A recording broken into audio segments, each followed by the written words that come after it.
ես որպես նախկին մարզաշխարհի ներկայացուցիչ չէի կարա աջակցություն չհայտների, որովհետև ես սովետական միության ժամանակ եմ եղել մարզիկ, բայց այսօրվա մարզաշխարհը, որ 2000 թվականից Գագիկ Ծառուկյանն ղեկավարում Օլիմպիական կոմիտեն, իմ համար էդ է զարմանալին, ոնց այդ աշխարհի օլիմպիական չեմպիոն տղերքը այսօր լուր, մունջ նստած են ու մի հատ տեղներից չեն շարժվում, էլի, այս անարդարության դեմ, որովհետև ես գիտեմ, որ մարզիկը, որ մտնում է պայքարի մեջ, միշտ արդարացի որոշում է ցանկանում իր հանդեպ։ Այսօր Օլիմպիական կոմիտեի նախագահի հանդեպ անարդարացի որոշում են կայացնում ու զարմանում եմ, որ այդ մեր հանճարեղ մարզիկները, ովքեր հնարավորություն ունեն այսօրվա իշխանուհիներին տեսնելու, մի հատ չեն մոտենում, ասեն, այդ ինքը մենակ մեր համար չարել, մեր համար անելով հայազգի համար արել ու ոնց է կեսօր այդ ձեռնարկությունները, մարզահրապարակները բան փակում, որ վաղը մենք չկարողանանք մեր ազգին ներկայացնենք։ Այդ է ցավս, որ մեր այդ հանճարեղ մարզիկները այսօր լռում են։ Հետո մի կողմից էլ նայում եմ մարդիկ կան, որ ասում են ինձ թուրք են ասում, ես չեմ վիրավորվում, ես ուզում եմ մի հատ իրական դեպք պատմեմ իմ կյանքից, որ տեղի է ունեցել 1986 թվականին, որ առաջի անգամ բարեկամքի խաղեր էին անցկացվում։ Մոտեցանք հյուրանոցում, մոտեցա վերելակին, որ նստեմ, տեսա թուրքեր են կանգնած, որ պետք է նստեն, որ դռները բացվեց, այս թուրքերը մտան, ասել լավ, սրանք թուրք են, թողեցան ընկերոջս, էլի մենք մյուս լիֆտով կեթանք, բան, ընդեից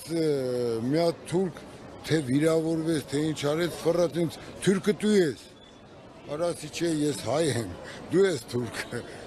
ես թուրք չեմ, ասում եմ, բա ինչ ազգ ես, հա Թուրքիայից եմ, ինչ է ասածս, թուրքը ամաչում է, որ ինքը թուրք է, բայց Հայաստանում ես մարդիկ եմ լսել, որ իրանց ասում են, որ իրանք բերանով են ասել, որ ինձ ասում են թուրք ես, ես չեմ վիրավորվում։ Այդ է իմ համար ցավալի, որ այսօր տենց մարդիկ կարողանում են գործողություններ կատարեն երկրում ու իրեն ինձ հրաշալի մարդու հետ, այն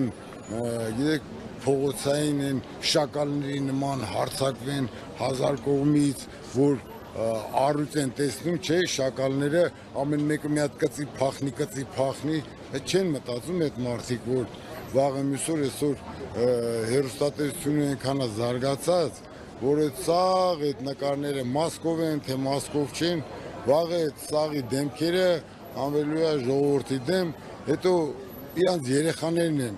ամեն ծնող ապրում է հանուն իր երեխու, ճիշտ է։ Հետո իրանց երեխաներն են ամաչելու, որ տես ծնող են ունեցել ու հրաժարվելու են իրանց ծնողներից։ Ընդհանուր առմամբ Գագիկ Ծառուկյանի այսպես ավանդը սպորտային ոլորտում ինչպես գնահատեք, նաև հաշվի առնելով մեդալները, որ հայ մարզիկները։ Ես զարմանում եմ, որ գիտեք ինչ, ուրանալը լավ բան չէ, էլի, ու ես գիտեմ, որ մարզիկներ մարզաշխարհի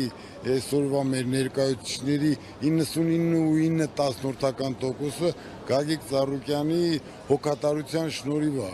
հասել այդ մեդալներին։ Ում պետք է եղել բժշկի, աշխարհի ամենալավ բժշկին թե ուղարկել է, եթե մարզիկը վնասվածք ունի, ուղարկել է տեղ, իրենց բաները բուժել են վնասվածքները։ Եթե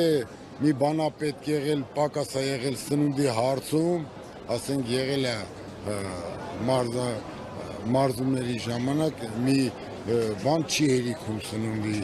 ինքը վռած Գագուն վռած կազմակերպել է այդ ամեն ինչը, որ մարզիկները լիարժեք պատրաստվեն մրցումների ու կարգին հանդես գան, էլի ես ուղղակի այդ է ինձ զարմացնում, ոնց է մեր այս մարզաշխարհի հանճարեղները լռում են, ցեն չեն անում, չեն հավաքվում մի հատ իրար գլուխ ու իրանց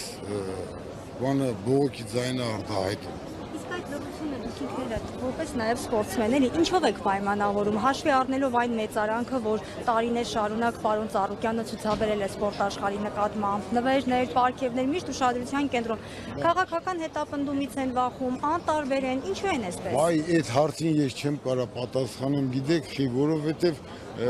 այդ իրանք պետք է պատասխանեն, էլի, ինչն է պատճառը, որ ասենք երբ որ պետք է պարգևատրվեն, երբ որ պետք է մեծարվեն, բան, պարոն Ծառուկյանը իրանց համար ամեն ինչ է։